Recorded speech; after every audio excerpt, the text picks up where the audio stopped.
हम तुम्हारे साथ हैं। जरंगी पाटील तुम आगे बढ़ो, हम तुम्हारे साथ हैं। संपूर्ण महाराष्ट्रामध्ये भगवं वादळ मनोजदादा तरंग पाटलांच्या रूपानं मुंबईच्या दिशेने निघालेलं आहे।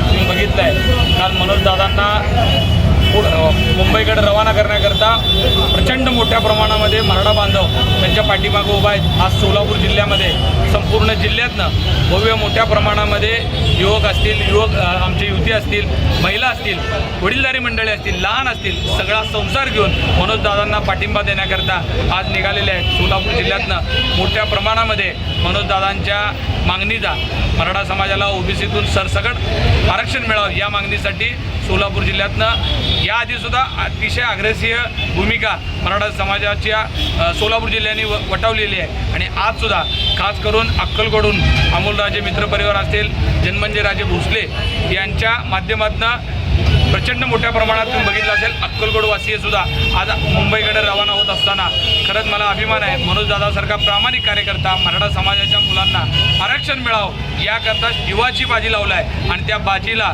साथ देण्याकरता आणि गरज पडली तर स्वतःची सुद्धा बलिदान देण्याची भूमिका घेणाऱ्या मनोजदादांना पाठिंबा देण्याकरता आज एवढ्या मोठ्या प्रमाणात मराठा बांधव निघालेले आहेत। माझं सगळ्यांना आव्हान आहे, आपण आज जरी निघाल नसलात तरी उद्या निघा, आंदोलन हे कंटिन्यू राहणार आहे। जरी तुम्हाला जाता आलं नाही तर त्याच्यानंतर तुम्ही जा, ती लोक माघारी येतील, पण मनोजदादाची ही मागणी आपण लावून धरली पाहिजे। आत्ता ही आपल्या समाजासाठी शेवटची वेळ आहे आणि आता आपण सगळ्यांनी एकीचं स्वरूप दाखवलं पाहिजे आणि सरकारपाशी या मागण्यासाठी आग्रह धरला पाहिजे।